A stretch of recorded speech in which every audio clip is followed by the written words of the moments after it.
Got Steph for everybody. In honor of Janie staying on camera, we'll let her start with the first question.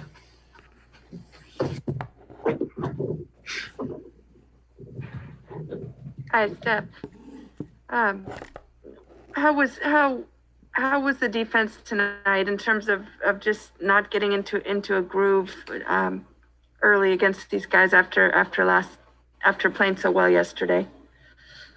It was tough. I thought we had built good momentum after last night or yesterday afternoon. And again, talked about it a lot. We know that that's a big part of how we're going to be successful. And against the good teams, you have to have that because you're not going to out-talent or outscore them. So we have to do better. Steph, Leonardo Torres from Peru. Despite the loss, what are the positive things you can take away from today? Absolutely nothing. Positive is we got a game on Wednesday. There you go. That's the positive. Sorry, Janie. Following up on Janie's first question about the defense, specifically defending in the paint, what did the Lakers do to just kind of expose you guys there tonight? I mean, that's one of their strong suits. So it's not, I mean, the numbers are crazy, but they do that well all year or have done it well all year.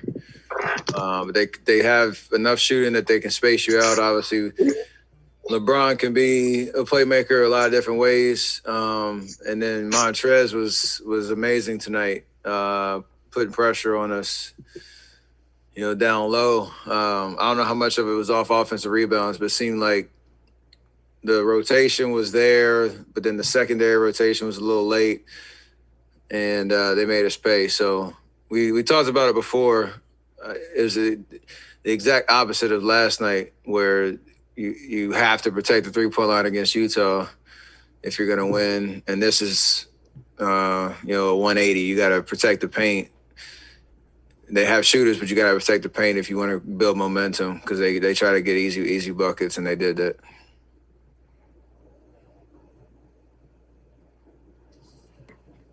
Stephen, you said a few weeks ago that you guys were average, and at the time your record was around the same as what you are now.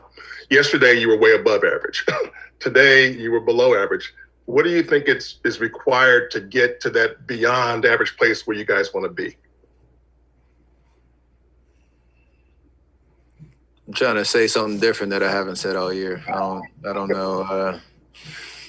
I don't know. There's just certain principles, obviously, of how we're going to play. It's our identity that has to show up every night. And I think at the end of the day,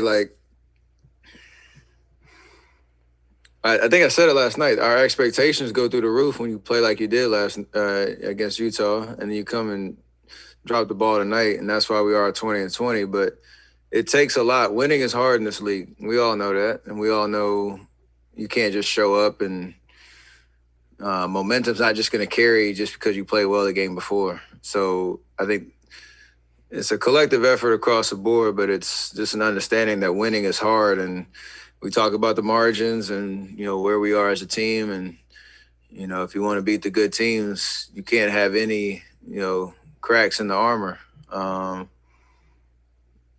We put up a decent fight tonight in the first quarter, and then the wheels fell off. So, we got to play better. We have to develop a winning attitude every single night. And honestly, we got to get sick of, just getting blown out because that's embarrassing. I think we have to have some pride about how we're playing. You can lose games. That's going to happen, but not like that.